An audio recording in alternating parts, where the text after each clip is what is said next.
Rodok, who is charged with the killing of a woman at the Pathways International Kingdom Restoration Ministries in St. James, reportedly confessed to the murder. The Home Circuit Court was told this morning that Rodok reportedly made the confession in a caution statement to the police in the presence of two justices of the peace on October 18, one day after the incident. This was disclosed by lead prosecutor, Director of Public Prosecutions, Paula Llewellyn, this morning. Rodok is charged with the murder of 39-year-old Tanika Gardner during a sacrificial ritual at Pathways International on October 17. He is being represented by attorneys Anthony Williams and Venice Brown. Among other things, the court heard that Rodok was ordained by the church's leader, Pastor Kevin Smith, as the angel Gabriel on the night of the murder. It was reported that congregants were instructed by Smith to report to the church dressed in all white for a special service, as they were told that they would be going on a heavenly journey aboard an ark. It is alleged that a congregant was told by Smith to slash Gardner's throat. It is further alleged that when the person refused to carry out the instruction, Rodok took the knife and slashed the woman's throat. The court this morning ordered that a psychiatric report be done on the accused. Rodok was further remanded and is scheduled to return to court on December 7. Still tonight, a multi-agency team led by the St. James Public Health Department has been mandated to clean and sanitize the controversial Pathways International Kingdom Restoration Ministries, which was the scene of a bloody ritual over 2 weeks ago. Lennox Wallace, who manages the public health portfolio in St. James, said that a caveat was served on the owner of the property to recover the operational cost to conduct the cleaning exercise at the Paradise Montego Bay-based church. Now, Wallace said that while the total cost for the cleaning exercise has not yet been tallied, he is expecting it to be in the region of $350,000. Wallace further noted that the additional costs incurred by the fire department, the NSWMA, and the St. James Municipal Corporation will have to be tabulated to arrive at the final figure. Continuing with the news tonight, Head of the Constabulary's Corporate Communications Unit, Senior Superintendent of Police, Stephanie Lindsay, is urging Jamaicans to take extra precautions when boarding motor vehicles operating as taxis. The police are still investigating the circumstances surrounding the abduction and robbery of 3 women in the corporate area within the last 48 hours. The police said that the women were abducted in a white Probox motor vehicle operating as a taxi. 2 of the women were allegedly abducted after boarding the vehicle at the University of the West Indies in Pepin, while another woman was abducted in Bull Bay, St. Andrew. SSP Lindsay says taking pictures of the vehicle's license plate contributes significantly to an investigation. Even if you believe it's a regular taxi and it's a safe one, try to going into the vehicle, take a few minutes and take a picture of the registration plate and the vehicle and send it to someone. That in the event that they don't see you coming over at a particular time and you're reported missing, then they know at least this is what they said. This is the last time we heard from her or him, the person went into this particular car. So it's, and they just have to continue to be alert and to be cautious. As I said, when we look at the cases involving the 3 females, there's nothing that they didn't do right. They just took the wrong taxi. SSP Lindsay added that legitimate taxi operators must have a licensed badge on display. The registered taxi drivers, they have a badge, and that badge is supposed to be displayed in the car at all times. So if you are going to take a cab, and I'm sure the operators in the industry would understand the passenger being cautious and want to probably take a picture of the badge, take a picture of the driver. You just have to do things. Sometimes it's not it's not something that really should be happening. But if you're somebody who wants to err on the side of caution, then you can always do things. If you're on your route and you realize that the driver wants to divert from the route, insist that they stay on the route that you want to be on. 2 of the women were thrown from the vehicle in the vicinity of the Kingston Public Hospital, KPH. SSP Lindsay says one of the women had to be treated in hospital as she is pregnant. Well, the last time I spoke with the investigators was late yesterday evening. They were in good spirits. One of the females, she was hospitalized from observation and stuff like that because we understand that she was pregnant, so she was having some issues. But apart from that, they are in good spirits and we're happy that they were all returned safely to their families. We go now to tonight's COVID-19 update. The Ministry of Health and Wellness reported 46 new COVID-19 cases and 3 deaths, increasing the local infection total to 89,216 and the death toll from the virus now to 2,249. The deaths occurred between October 24 and November 1, 2021. The deceased are comprised of a 72-year-old female from Clarendon, a 74-year-old male from Manchester, and a 61-year-old male from St. Anne. The new cases comprise 27 females and 19 males, ranging in age from 4 months to 89 years. The cases were recorded in Kingston and St. Andrew with 13 cases. Portland recorded 8 cases. St. Anne, St. Catherine, and St. James recorded 7 cases each. Westmoreland recorded 2 cases, while Hanover and Trilani recorded 1 case each. In the meantime, 172 additional persons recovered in the last 24 hours, increasing the total of recovered persons now to 58,439, with 27,907 confirmed active COVID-19 cases. Continuing with the news tonight, Jamaica's supply of COVID-19 vaccines has increased by over 500,000 doses over the past few days. 204,000 doses of the Pfizer vaccine arrived in the country today. These vaccines, as previously announced, will be used to inoculate members of the population awaiting their second dose of the Pfizer vaccine. The balance will be prioritized for children 12 to 17 years. 369,000 doses of the AstraZeneca vaccine arrived on the island on Monday at the Norman Manley International Airport in Kingston. These vaccines are a gift from the government and people of Canada.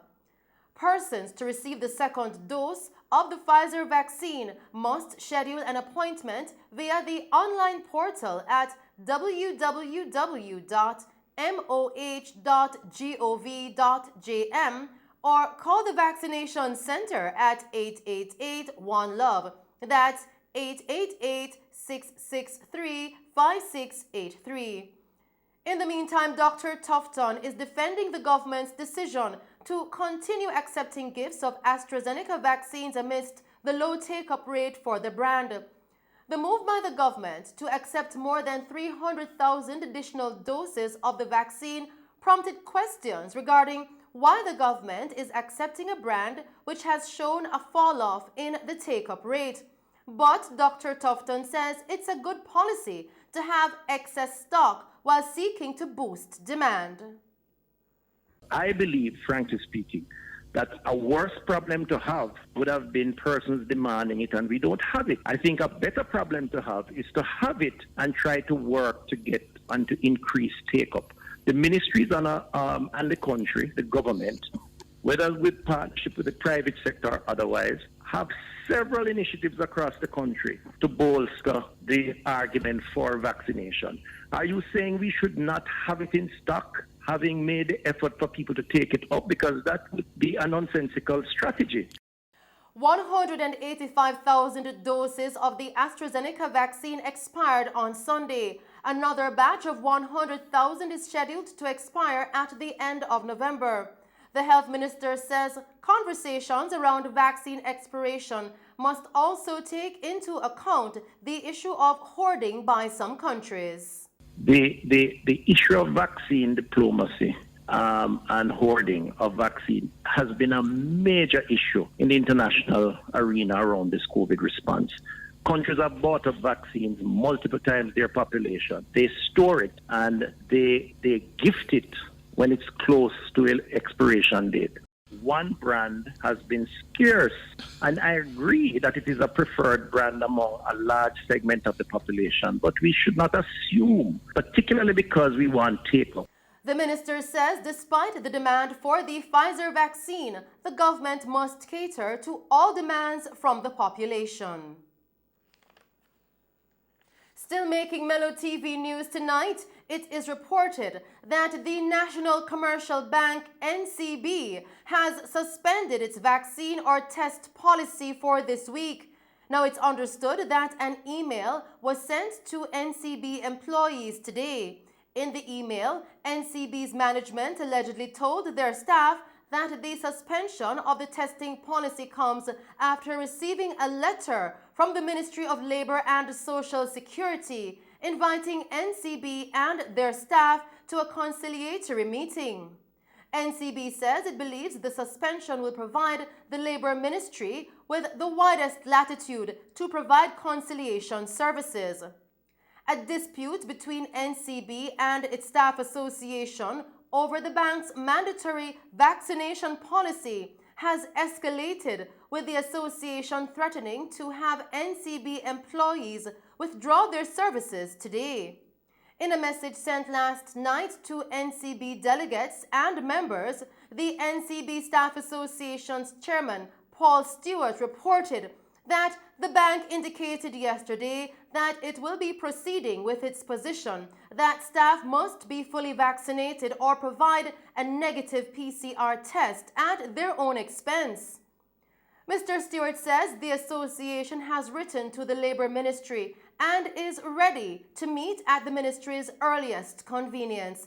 We will bring you more on this story in subsequent newscasts. Still tonight, Danny Davis, owner of Danny's Marina in Harbourview, is seeking the government's assistance to hold on to the land that his business occupies. This out of fear that he will soon be forced to close down. Here is Colleen May with the details.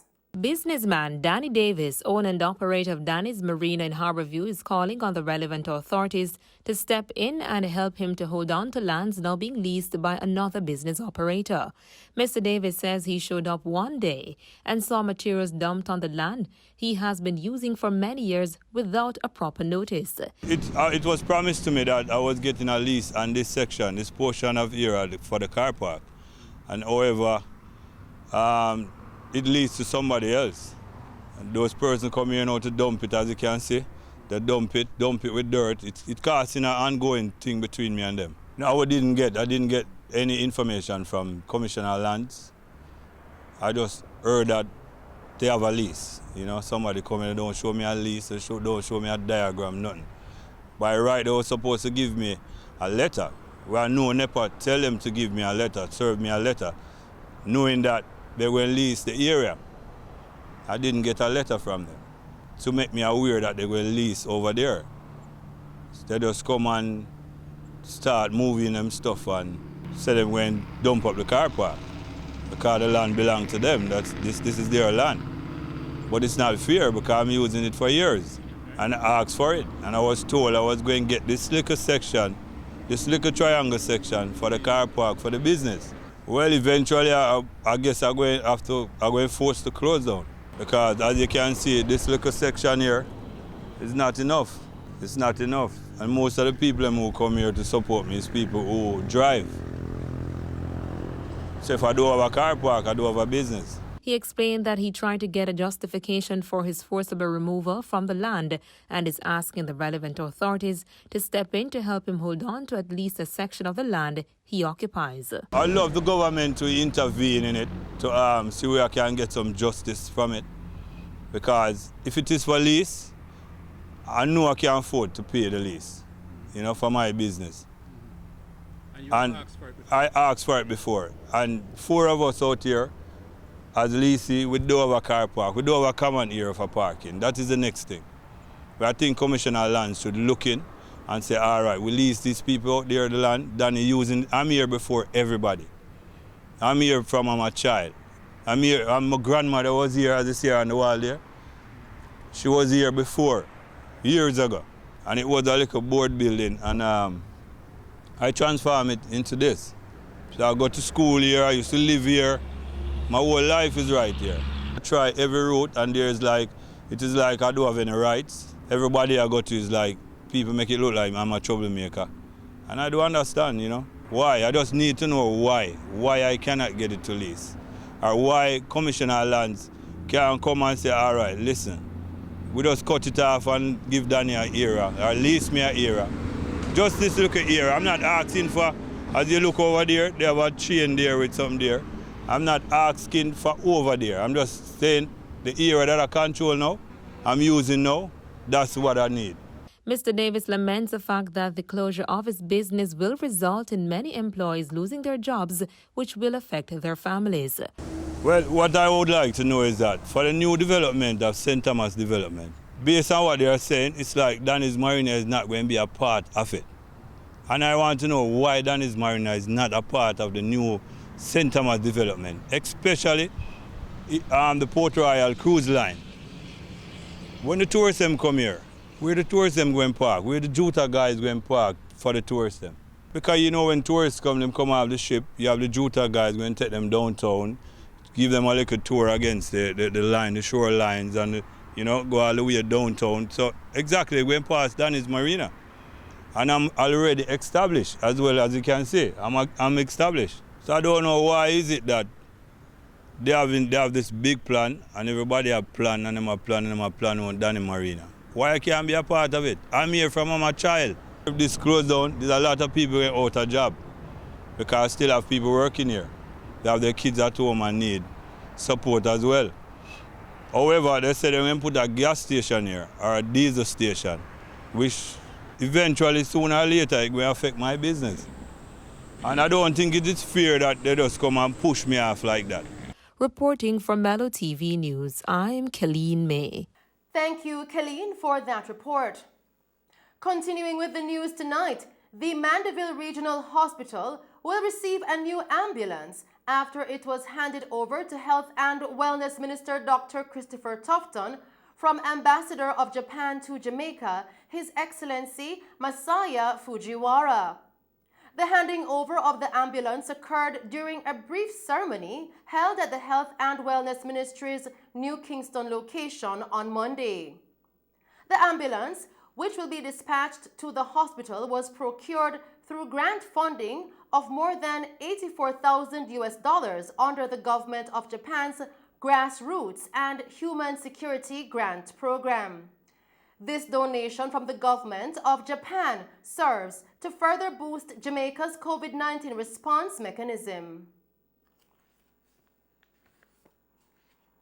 As we continue with the news tonight, the Minister of Education, Youth and Information, Favour Williams, has appointed 11 members to serve on the first Child Care and Protection Advisory Council, established in accordance with Section 85 of the Child Care and Protection Act. The council, that received Cabinet approval in June 2021, will serve for a period of 2 years, ending in June 2023, and was selected from the Judiciary, Ministries of National Security, Justice, Education, Youth and Information, as well as other stakeholders. The objective of the council will be to provide advice and report to the minister matters that, in its opinion, affects the proper execution of the provisions and articles of the CCPA. During a recent meeting with the newly appointed council, Minister Williams used the occasion to welcome and laud the group for volunteering their time to serve as agents of change for children, advising of the terms of reference and policies which they are required to be guided by. She also implored the members to conduct regular visits to child care facilities and have interactions with staff and children at the various homes. And that's our news package for you tonight. Thank you for tuning in to Mellow TV Evening News at 8. I am Shelley-Ann Hill. Do stay safe and pleasant viewing.